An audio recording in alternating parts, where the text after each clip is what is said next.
Bonjour à tous, j'espère que vous allez bien. Je prie vraiment pour que vous soyez bénis dans la présence du Seigneur ce matin, que le Saint-Esprit puisse nous conduire, qu'il puisse vraiment nous guider et qu'on puisse être réceptif à sa parole. Comme vous le savez, dimanche prochain, nous aurons un baptême. Nous aurons notre... c'est le 24, c'est dimanche prochain. Oui. Et oui, le temps passe vite. Notre frère Armel va passer par les eaux du baptême. Et je prie vraiment pour que Dieu le bénisse, pour que Dieu puisse l'accompagner par ce moment de baptême, mais aussi après. Et je voulais justement en profiter ce matin pour parler du baptême. Qu'est-ce que le baptême signifie et pourquoi nous prenons cet engagement?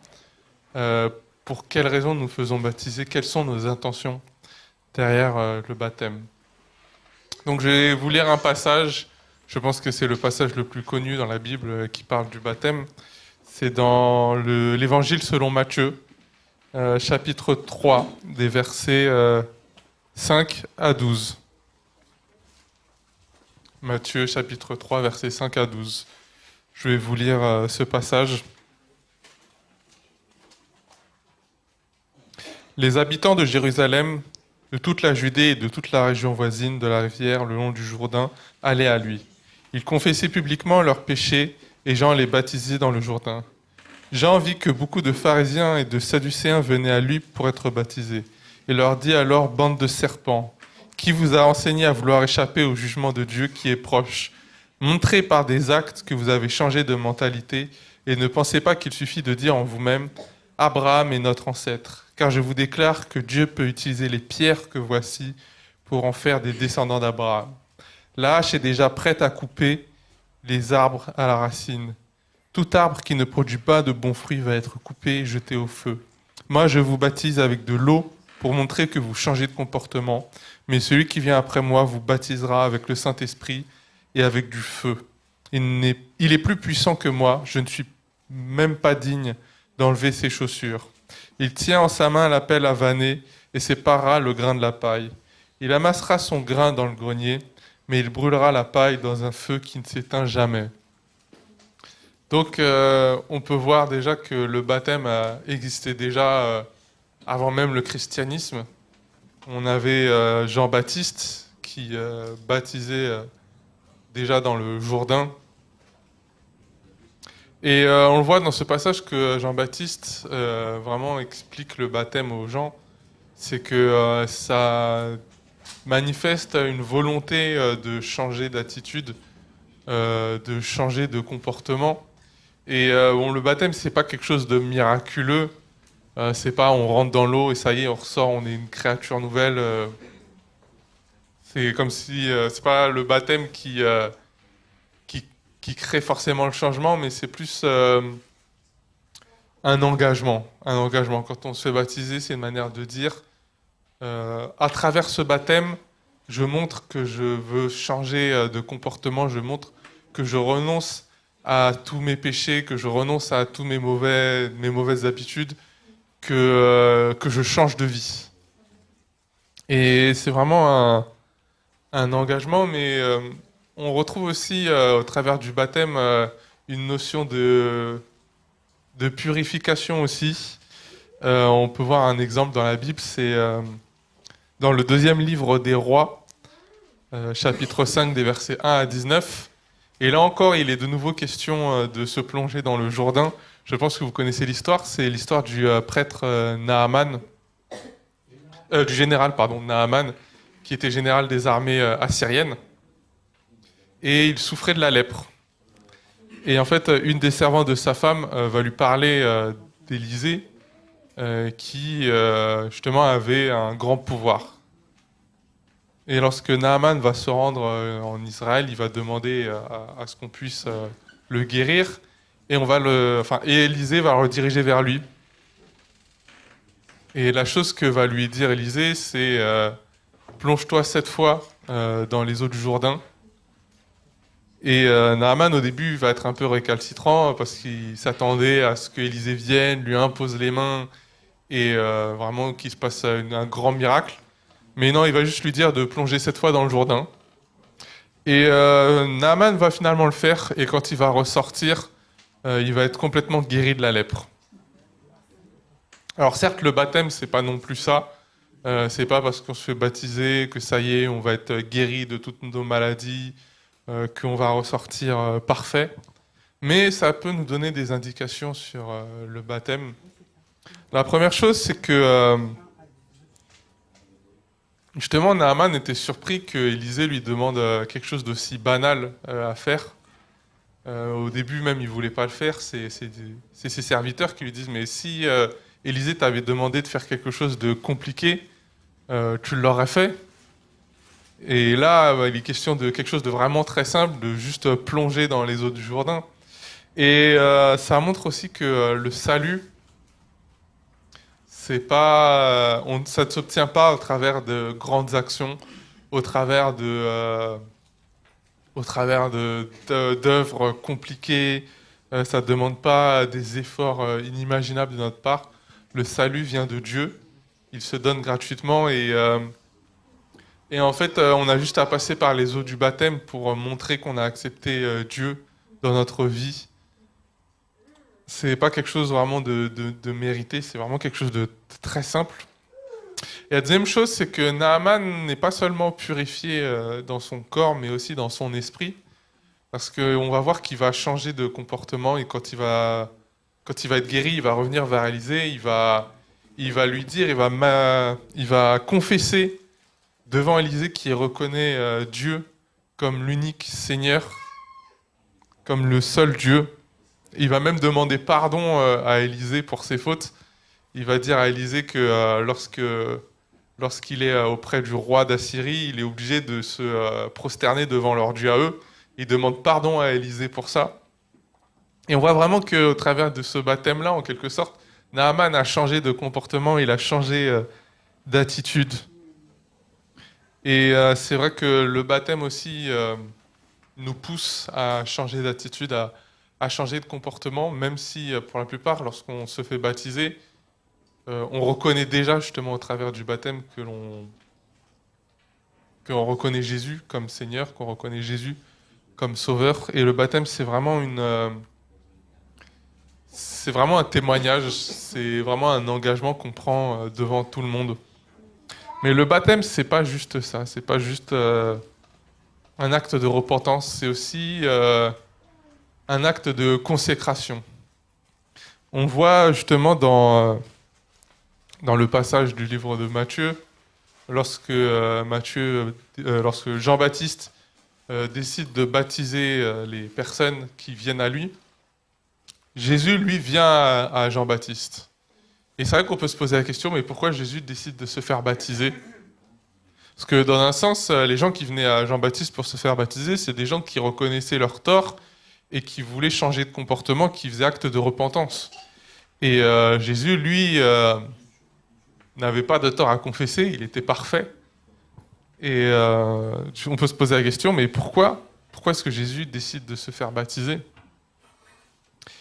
Et là, il y a un passage qui est intéressant, justement toujours dans l'épître de Matthieu. Non, pardon, l'évangile selon Matthieu, chapitre 3, versets 16 à 17. C'est que lorsque Jésus va se faire baptiser, il va se passer quelque chose de miraculeux. Je vous lis le passage. Dès que Jésus fut baptisé, il sortit de l'eau. Au même moment, le ciel s'ouvrit pour lui. Il vit l'Esprit de Dieu descendre comme une colombe et venir sur lui. Et une voix venant du ciel déclara « Celui-ci est mon Fils bien-aimé, je mets en lui toute ma joie. » Et donc, cette phrase que Dieu va adresser en parlant de Jésus n'est pas anodine, elle ne sort pas de nulle part. Et on la retrouve même dans un psaume, c'est le psaume chapitre 2, où justement David parle du roi qui est consacré à Dieu, enfin oui, qui est consacré par Dieu. Et Dieu va dire en parlant de ce roi, ce roi-là est mon fils et je serai un père pour lui et en lui je place toute ma joie. Mais ce psaume parle de choses en plus, c'est plus que juste ce passage-là. C'est que non seulement Dieu va consacrer ce roi, va l'appeler comme son fils, mais Dieu dit également qu'il va lui donner toute son autorité pour pouvoir conquérir le monde, pour pouvoir dominer le monde et que le monde lui appartienne. Et que même les autorités ennemies, les autres rois, reconnaîtront que ce roi-là a été choisi par Dieu. Et c'est un peu la même chose lorsqu'on se fait baptiser. C'est une attestation que nous appartenons à Dieu, que Dieu est notre Père et que nous sommes ses enfants. Et lorsque nous faisons baptiser, nous reconnaissons aussi que Dieu nous a donné son autorité, que Dieu nous a donné son pouvoir et que les autres autorités le reconnaissent et en sont témoins. Et ça, c'est quelque chose qui est assez dangereux. C'est quelque chose, je pense, qui est très important à dire aux personnes qui se font baptiser, qui est très important d'insister dessus. C'est que le diable, l'ennemi, les démons, lorsqu'on se fait baptiser, reconnaissent que, justement, Dieu nous a donné son autorité. Et malheureusement, ça ne leur fait pas plaisir. Et ils vont tout faire pour justement vouloir nous arracher cette consécration. Et on peut le voir justement lorsque Jésus a été baptisé, la première chose qui est arrivée, c'est qu'il a été transporté dans le désert, où il a erré pendant 40 jours et 40 nuits. Et arrivé justement à ce 40e jour, c'est là où le diable va venir. C'est là où le diable va tenter Jésus, va essayer de le faire chuter, de le faire pécher. Mais Jésus, lui, va tenir bon. Jésus, lui, va vraiment va résister grâce à la parole de Dieu, grâce à la prière. Et malheureusement, dans notre vie, ben oui, lorsqu'on se fait baptiser, on est attaqué. Et même après, lorsqu'on continue à marcher avec Dieu, plus on cherche à s'approcher de Dieu, plus les attaques deviennent fortes. Et c'est pour ça que c'est vraiment très important de continuer à chercher la parole de Dieu, de continuer à s'appuyer sur Dieu, car Dieu ne nous abandonne pas. Dieu reste avec nous et on a vraiment besoin de lui pour avoir la victoire sur l'ennemi, pour avoir la victoire sur les démons et sur le diable. Et là aussi, on a un autre exemple de baptême dans la Bible, c'est celui du fonctionnaire éthiopien. Lorsque ce fonctionnaire, justement, lit la parole de Dieu, alors c'est dans les Actes, chapitre 8, versets 26 à 39. Actes 8, 26, 39. Et justement, lorsque Philippe rencontre ce fonctionnaire éthiopien, il décide de saisir l'occasion et vraiment de l'évangéliser, de lui parler de Dieu. Et on voit que lorsque le fonctionnaire reçoit la parole, il croit en Jésus. Tout de suite, il a cette conviction en lui que Jésus est le Seigneur, que Jésus est le Fils de Dieu, que Jésus est son Sauveur. Et c'est à ce moment-là, en fait, on voit que le fonctionnaire éthiopien a reçu le Saint-Esprit en lui. Il a été baptisé par le Saint-Esprit et c'est ce qui fait qu'il a cru. Et c'est là que le fonctionnaire, par la foi, a dit à Philippe, « Je veux me faire baptiser, baptise-moi ». Et on voit que le baptême de l'eau s'accompagne aussi du baptême du Saint-Esprit. Parce que c'est par l'Esprit qu'on reçoit Dieu, c'est par l'Esprit qu'on reconnaît que Jésus est le Seigneur. Et c'est par l'Esprit que justement on décide par la foi d'avancer et de se faire baptiser. Et justement, à travers du baptême, certes on reçoit l'Esprit, mais on est amené à développer autre chose que le baptême de l'Esprit, mais aussi les dons, les fruits de l'Esprit, les dons. Et ça, on le voit. Déjà, lorsque Jésus se fait baptiser, on voit la colombe qui descend sur lui, qui est une manifestation du Saint-Esprit. Donc là, on voit que Jésus reçoit l'onction de Dieu. Et ça ne va pas s'arrêter là, parce que c'est là que Jésus va commencer son ministère. Et je vais vous lire un passage. Alors,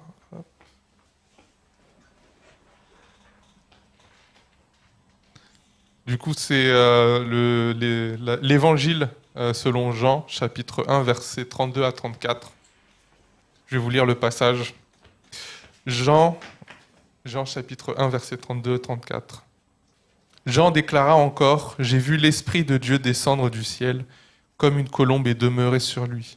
Je ne savais pas encore qui il était, mais Dieu qui m'a envoyé le baptiser avec de l'eau m'a dit, tu verras l'Esprit descendre et demeurer sur un homme.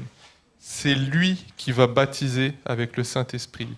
J'ai vu cela, dit Jean, et j'atteste donc que cet homme est le Fils de Dieu. » Et vraiment, le passage clé, c'est quand Jean a dit, c'est lui qui va baptiser avec le Saint-Esprit. C'est qu'au moment où Jésus va se faire baptiser, c'est là que Jésus va commencer son ministère, c'est là le point de départ. Et on le voit justement plus loin dans Jean chapitre 3, à partir des versets 22 à 30, que Jésus lui-même va se mettre à baptiser les gens qui venaient à lui, tout comme Jean-Baptiste le faisait. Et en fait, c'est vraiment là qu'on voit le début où Jésus est actif. Jésus démarre son ministère. Et lui qui s'est fait baptiser se met à baptiser en retour. Et je pense que pour nous aussi, le baptême, ce n'est que le commencement. Le baptême par les eaux, ce n'est que le commencement, parce qu'on est amené, nous aussi, à développer nos dons. On est amené, nous aussi, à développer les talents que Dieu nous a donnés, à répondre à son appel. Et justement, ces dons spirituels qu'on reçoit ne servent pas que pour nous. Et là, il y a quelque chose qui est assez intéressant, ce qu'on peut voir dans le livre des Actes. Pour la référence, je vous donne Actes, chapitre 2, des versets 38 à 39. Et on voit en fait l'action des disciples, des apôtres de Jésus. Et pour résumer, on peut voir que tout commence de Jésus, qui se fait baptiser par Jean-Baptiste. Une fois qu'il se fait baptiser, il reçoit l'onction du Saint-Esprit. Une fois qu'il reçoit l'onction du Saint-Esprit, il se met à baptiser. Ensuite, on a les apôtres.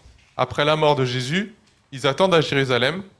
Ils reçoivent le baptême du Saint-Esprit. Ils reçoivent l'onction. Une fois qu'ils reçoivent l'onction, eux-mêmes, ils commencent leur ministère et ils se mettent à baptiser les gens. Et on voit aussi qu'une fois qu'ils ont reçu l'onction, ils se mettent à baptiser les gens. Et les gens qui se font baptiser par eux également reçoivent l'onction du Saint-Esprit. Donc ça fait un cycle qui se propage encore et encore. Et c'est pareil pour nous, lorsqu'on se fait baptiser, on reçoit l'onction du Saint-Esprit. Et les dons que l'on reçoit du Saint-Esprit, ils ne servent pas pour nous, mais ils servent vraiment à toucher les gens qui sont autour de nous, les gens qui reçoivent. Et Dieu nous touche, et le but, c'est que nous aussi, on puisse toucher le cœur des gens au travers des dons que Dieu nous a donnés. Et pour conclure ce cours, cette courte prédication, je voudrais vraiment vous dire que le baptême, c'est que le commencement.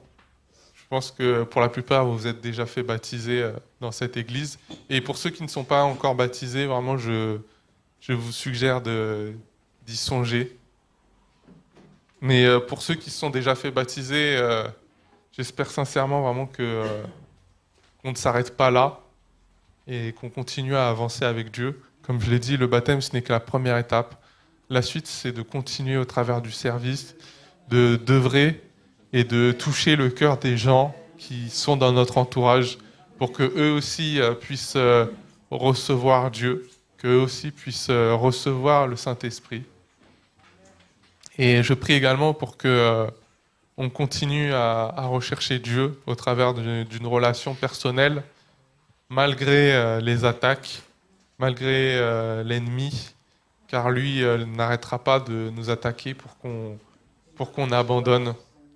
Mais je prie vraiment pour qu'on continue à s'accrocher à Dieu aussi. Je propose qu'on termine par la prière. Seigneur, je te rends grâce pour ce message.